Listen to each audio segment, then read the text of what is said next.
Oke, baik. Bismillahirrahmanirrahim. Assalamualaikum warahmatullahi wabarakatuh. Apa kabar kalian semuanya? Alhamdulillah, luar biasa, Allahu Akbar. Semoga kalian semua siswa-siswi kelas 10, 11, dan 12 selalu dalam keadaan sehat walafiat. Dimanapun kalian berada, semoga tetap semangat dalam menuntut ilmu.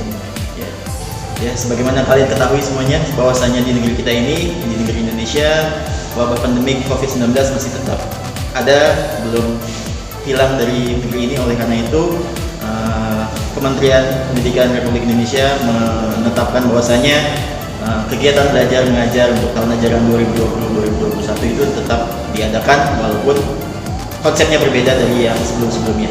Ya. Kegiatan belajar mengajar kali ini untuk tahun ajaran 2020-2021 itu tetap diadakan dari rumah masing-masing, atau biasa kita sebut dengan belajar dari rumah, ya, atau BDR. Ya. Konsep belajarnya tentunya sangat menarik, sangat interaktif. Kalian bisa rasakan bersama-sama melalui media-media yang banyak kalian bisa akses, yaitu media YouTube, media WhatsApp, media Instagram, dan sosial media lainnya. Kali ini, perkenalkan, nama saya Destrias Faizin Buzizat, salah satu guru mata pelajaran matematika di SMK Putra Pelita Tenjulaya, akan memberikan materi-materi pembelajaran tentang pelajaran matematika melalui video pembelajaran, melalui PowerPoint, melalui media-media lainnya. Untuk itu, kalian tetap harus semangat, selamat menyaksikan materi-materi yang akan kami sampaikan kepada kalian. Silahkan bisa diakses dimanapun kalian berada, lalu tetap semangat dalam menuntut ilmu. Sebelum mulai, kita berdoa terlebih dahulu. Berdoa mulai. Berdoa selesai. Pada pertemuan pertama kali ini yang akan kita bahas adalah bentuk pangkat, akar, dan logaritma. Untuk itu, selamat menyaksikan dan memperhatikan. Untuk silabusnya bisa kalian lihat, di situ ada kompetensi dasar, materi pokok pembelajaran, kegiatan pembelajaran, indikator, penilaian, waktu, dan sumber belajar.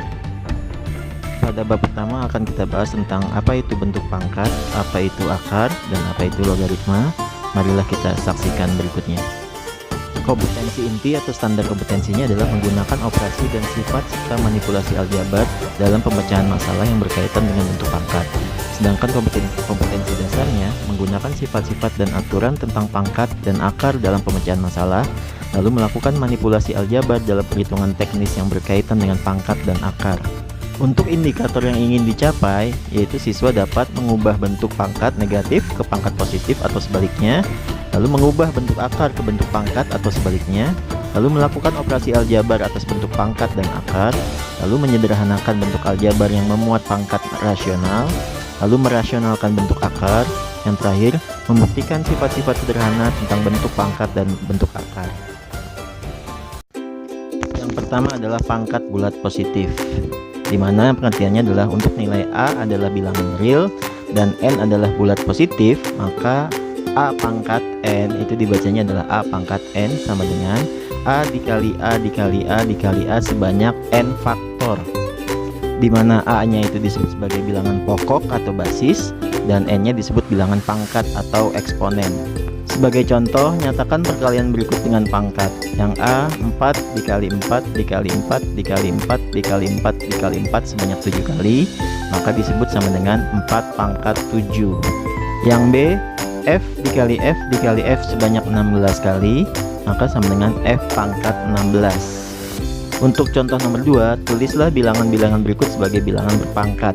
Yang A 128, sehingga berubah bentuk ke dalam bentuk pangkat menjadi 2 pangkat 7, di mana 2-nya adalah bilangan pokok atau basis, 7-nya adalah pangkat atau eksponen.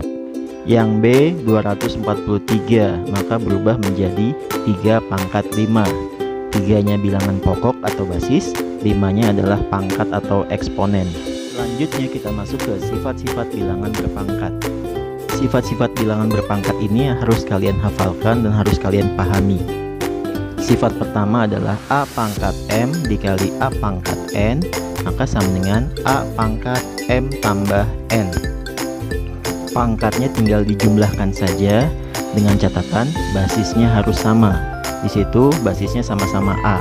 A pangkat M dikali A pangkat N sama dengan A pangkat M tambah N. Untuk pembuktiannya di situ ada A pangkat M dikali A pangkat N sama dengan yang pertama A pangkat M, yaitu A dikali A dikali A sebanyak M faktor, lalu dikali A pangkat N, A dikali A dikali A sebanyak N faktor, sehingga sama dengan A dikali A dikali A sebanyak M tambah N faktor, sehingga sama dengan A pangkat M tambah N.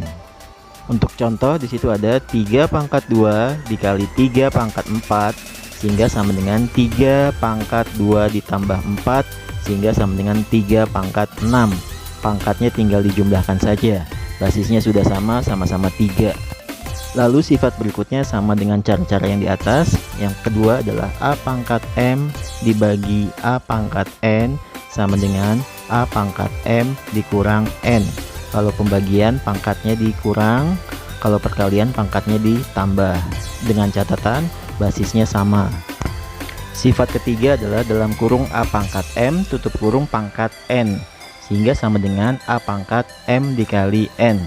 Tinggal pangkatnya aja yang dikalikan, pangkat yang di dalam kurung dengan pangkat yang di luar kurung dikalikan. Sifat yang keempat, dalam kurung A dikali B tutup kurung pangkat N sama dengan A pangkat N dikali B pangkat N. Itu basisnya berbeda, yang satu basisnya A, yang satu basisnya B. Sifat yang kelima, pembagian. Dalam kurung A dibagi B tutup kurung pangkat N sama dengan A pangkat N dibagi B pangkat N, dimana B nya tidak sama dengan 0. Selanjutnya yang kedua adalah pangkat 0. Jika A adalah elemen himpunan bilangan real dan A tidak sama dengan 0, maka A pangkat 0 hasilnya sama dengan 1. Jadi bilangan berapapun jika pangkatnya 0 sama dengan 1. Untuk pembuktiannya bisa kalian lihat sendiri di layar handphone kalian masing-masing. Untuk selanjutnya yang ketiga adalah pangkat bulat negatif. Di sini definisinya jika A elemen himpunan bilangan real, A tidak sama dengan 0 dan M adalah elemen bulat positif, maka A pangkat minus M sama dengan 1 per A pangkat M. Atau sebaliknya 1 per A pangkat minus M sama dengan A pangkat M. Jadi kesimpulannya, jika tadinya adalah pangkatnya negatif, maka berubah menjadi pangkat positif asalkan pindah ke bawah. A pangkat minus M sama dengan 1 per A pangkat M. Lalu sebaliknya, jika tadinya pangkatnya yang di bawah negatif, maka menjadi positif dengan catatan pindah ke atas, jadi A pangkat M. Pembuktiannya bisa kalian lihat di layar handphone kalian masing-masing.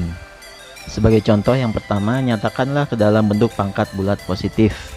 Yang pertama, A pangkat minus 5, maka jika berubah menjadi pangkat positif, maka sama dengan 1 per A pangkat 5.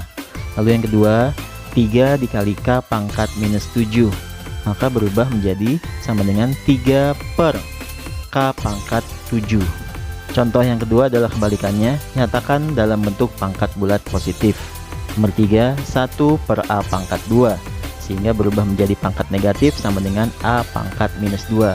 Yang keempat, 2 per B pangkat 3, maka berubah menjadi sama dengan 2 dikali B pangkat minus 3. Selanjutnya bentuk akar. Yang pertama, bilangan rasional yang harus kalian ketahui. Bilangan rasional adalah bilangan yang dapat dinyatakan dalam bentuk pecahan A per B dengan A dan B nya adalah bilangan bulat dan B nya tidak sama dengan 0. Bilangan rasional dilambangkan dengan huruf Q. Bilangan rasional dapat juga dinyatakan ke dalam bentuk bilangan desimal, baik itu desimalnya berulang maupun desimal yang tidak berulang. Contohnya 2 bisa juga berubah menjadi 2 sama dengan 2,000. Bisa disebut sebagai bilangan bulat atau bisa disebut sebagai bilangan desimal berulang 0. Lalu 2 juga bisa sama dengan 6 per 3 dalam bentuk pecahan. 6 dibagi 3 sama dengan 2. Contoh berikutnya adalah 1 per 8, yaitu bentuk pecahan 1 per 8 dirubah ke dalam bentuk desimal sama dengan 0,125, bentuk desimal tidak berulang. Yang berikutnya adalah 1 per 3, bentuk pecahannya berubah ke dalam bentuk desimal sama dengan 0,333, sehingga merupakan bilangan rasional atau desimal berulang 3.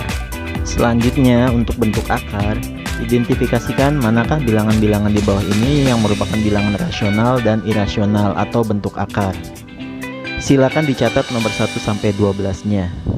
Untuk jawabannya, yang merupakan bilangan rasional adalah soal nomor 2, 3, 7, 8, dan 9. Sedangkan yang merupakan bilangan irasional atau bentuk akar adalah soal nomor 1, 4, 5, 6, 10, 11, dan 12. Untuk menentukan jawaban tersebut kalian harus buktikan.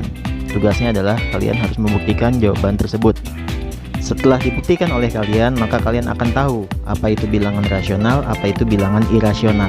Selanjutnya adalah menyederhanakan bentuk akar. Bentuk akar seperti akar 8, akar 24, akar 125 dapat disederhanakan dengan menggunakan sifat-sifat berikut ini. Yang pertama adalah akar N dari A pangkat N sama dengan dalam kurung akar N dari A tutup kurung pangkat N maka sama dengan A. Lalu yang kedua adalah akar N dari A dikali akar N dari B sama dengan akar N dari A dikali B. Lalu sifat yang ketiga adalah akar Mn dari A pangkat N sama dengan akar N dari A. Itu bukan A tapi N, ada salah ketik. Jadi akar N dari A. Contohnya kalian bisa lihat, dicatat, dipahami, dan dipelajari oleh kalian. Jika ada yang kurang paham bisa ditanyakan lebih lanjut ke saya. Pertemuan pertama kita kali ini yang kita bahas adalah bentuk pangkat dan bentuk akar. Selanjutnya kita bahas di pertemuan berikutnya tentang logaritma. Untuk itu sekian dari saya. Jika ada kata-kata yang kurang berkenan mohon maaf. Wabillahi taufiq wal hidayah. Assalamualaikum warahmatullahi wabarakatuh. Sampai jumpa di pertemuan berikutnya.